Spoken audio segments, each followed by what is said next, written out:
Tonight, the Bureau of Land Management, aka BLM, animal rights activists, and ranchers struggled to find a critical solution to the West's growing wild horse population. I'm Noah Gonzalez, and you're watching HDNR Colorado News. HDNR's Ray Gonzalez leads us off from a BLM herd management area. Thank you, Noah. The conflict surrounding what actions to take regarding the management of the wild horse population has a lengthy history. With the first federal protection in 1959, the Wild Horse Annie Act was a general protection of wild horses by the government. Later on, more explicit protections and management of the horses were established with the 1971 Wild Free-Roaming Horses and Burros Act, placing the management of wild horses and burros under the responsibility of the Bureau of Land Management. I'm walking in the boundaries of a BLM herd management area. In the early 2000s, actors raised concern over the reproduction rate of wild horses and their potentially destructive effects. Around the same time, markets of horse meat and other products were essentially prohibited, and their absence contributed to the population growth.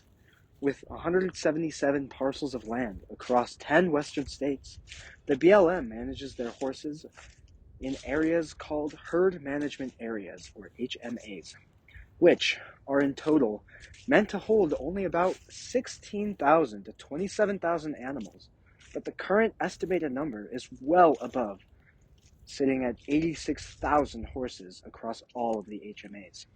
Today, the BLM, animal rights activists, and ranchers are at odds. We talked more with Dr. Noah Martinez, an environmental conflict mediator. He has been researching this conflict and is strategizing potential solutions and methods to reach a better understanding among the stakeholders to ultimately implement better management tactics that the stakeholders can find a consensus on.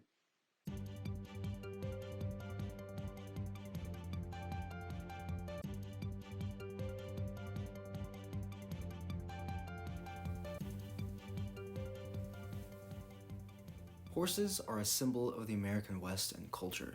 It's not feasible to fully eliminate them from the landscape.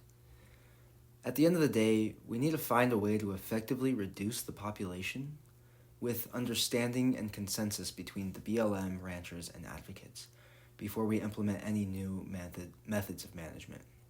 Currently, the BLM faces the removal of horses using different methods like fertility management, gathering and removal techniques, management plans that include collective and removal, pen roundups, and castrating have been called inhumane by horse advocates. Wild horse and burro advocates operate mostly through individual action facilitated by non-governmental organizations. They attempt to sway public policy and decision-making towards actions that protect wild horses and burros and preserve populations. Ranchers are primarily concerned with their livestocks, grazing opportunities, and the condition of rangeland. Some may feel emotional connections to horses and burros and are concerned with their well-being, but most will focus on how management methods impact their economic opportunities. That being said, I see common ground that doesn't seem to be addressed in individual interviews. All of these groups and organizations express care about the well-being of the animals, but each group needs and wants slightly different outcomes, and those wants have been stopping the progress of management.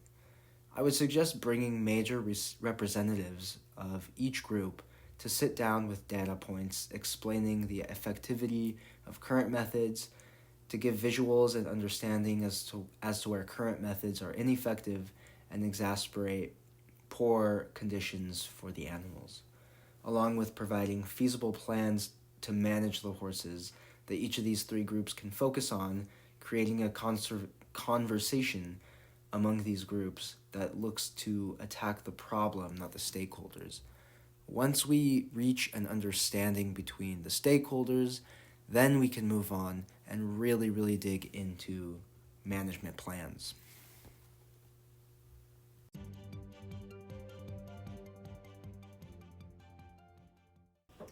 A conference for these stakeholders has been established for summer 2025 at Colorado State University. More details will follow as this story continues. From all of us at HDNR Colorado News, have a good night.